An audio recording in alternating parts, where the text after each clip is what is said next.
Musa aleyhissalam dövründə çox zəngin insan var idi, Qarun. Yəni insanlar ona deyir ki, əhsin kəmə əhsənəllahu ileyk. Allah Teala'nın sənə ehsan buyurduğu kimi sən də insanlara yaxşılıq et.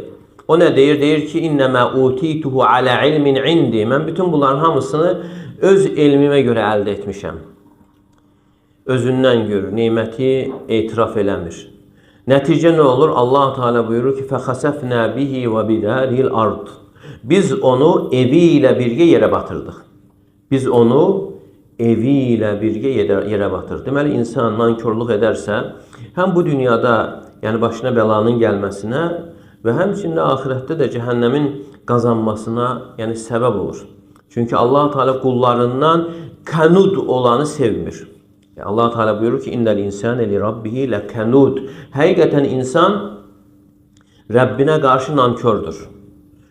Və digər təfsirdə gəlir ki, Həsən-ül Basri rahimehullah buyurur ki, kənud o insandır ki, nə vaxt yanına otursan, başına gələn müsibətlərdən danışar, xəstəliklərdən danışar, amma Allah Teala'nın ona verdiyi saysız hesabsız nemətlərdən yəni söz açmaz.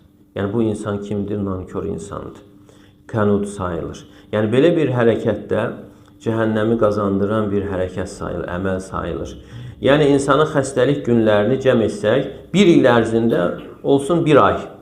11 ay ki insan sağlamdır. Yəni 11 ayından, sağlamlıq günlərindən, o salamat günlərindən danışmır, amma xəstəliyindən danışır. İş getmir, problem var, sıxıntıdır.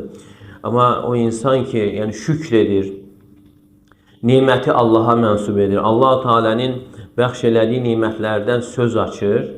Yəni o insan görürsən ki, həm dünyada yəni huzur içərisində olur və həmçində axirətin mükafatlarını qazanır. Çünki nemətləri danışmaq özü bir şükür sayılır. Allah Teala Quranda buyurur ki, وَأَمَّا بِنِعْمَةِ رَبِّكَ فَحَدِّث. Yəni sən Rəbbinin nemətlərinə gəldikdə onu danış. Və həmçinin Allah Resulü sallallahu aleyhi ve sellem buyurur ki, اَتَّحَدُّثُ بِالنِّعَمِ şukrun وَتَرْكُهَا kufrun. Yəni nemətləri danışmaq özü şükürdür və onları gizlətmək isə küfürdür. Amma bilməliyik ki, nemətlər içərisində ən uca, ən əzəmətli nemət tövhid nemətidir, hidayət nemətidir. Allah Teala'nın sənə haqqı olaraq göstərməsi, haqqa müvəffəq etməsidir. Və əgər insan bu nemətə nail oldusa, bundan sonra onu dəyərləndirməlidir ki, bu nemət davamlı olsun. Və bu nemət aradan qalxmasın. Çünki şükür olunmayan nemət aradan qalxır. Allah Teala buyurur, لَاِنْ شَكَرْتُمْ لَأَزِيدَنَّكُمْ وَلَاِنْ كَفَرْتُمْ اِنَّ عَذَابِ لَشَدِيدٍ. Əgər siz şükür etsəniz, olan nemətimi artıraram. Əgər küfr etsəniz, əzabım bir o qədər də şiddətlidir. Yəni insan nankörlük etməklə yəni zərəri özünə toxundurur. Və həmçinin İbrahim surəsində buyurur, وَقَالَ مُوسَى اِنْ تَكْفُرُ أَنْتُمَ مَنْ فِي الْأَرْضِ جَمِيعًا فَاِنَّ اللّٰهَ لَغَنِيٌّ حَمِيدٌ. Musa Peyğəmbər dedi ki, əgər siz yer üzərində olanların hamısı küfr etsə, kafir olsa belə, Allah Teala'nın sizə ehtiyacı yoxdur. Allah Teala özü özlüyündə tərifə layiqdir. Amma nə vaxt ki, insan yəni şükr edir, yəni dünyada ucalır. Yəni dünyada ən uca məqamlardan biri yəni insanın şükr edənlərdən olmasıdır. Yəni şükrün mükafatı böyükdür. Çünki Allah Teala digər mükafatları öz istəyinə bağlayır. Deyir ki, və yətubullah alə mən yeşə. Allah Teala istədiyinin tövbəsini qəbul edir. Və yəğfiru limən yeşə. İstədiyini bağışlayır. Və yərzuqu mən yeşə.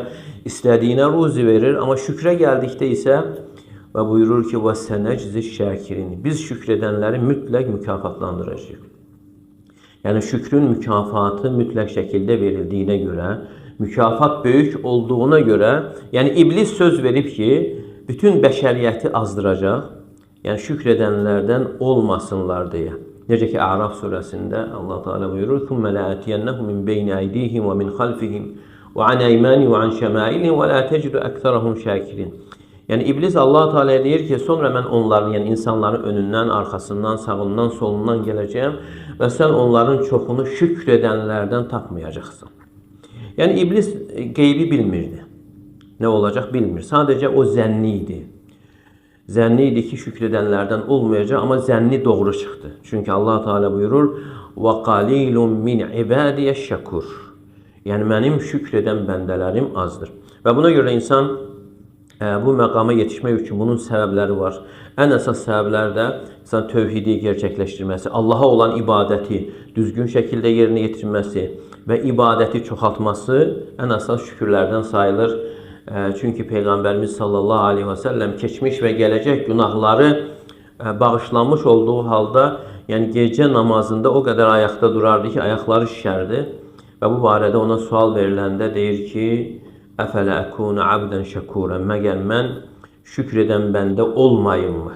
Yəni Allah Teala'nın mənim keçmiş və gələcək günahlarımı bağışlaması özü-özlüyündə bir nemətdir. Və bu nemətə qarşılıq olaraq mən şükr edən bəndə, yəni olmayım mı? Və həmçinin insanın nemətləri danışması, nemətləri Allaha mənsub etməsi yenə yəni şükr etməyə aparan vasitələrdən sayılır.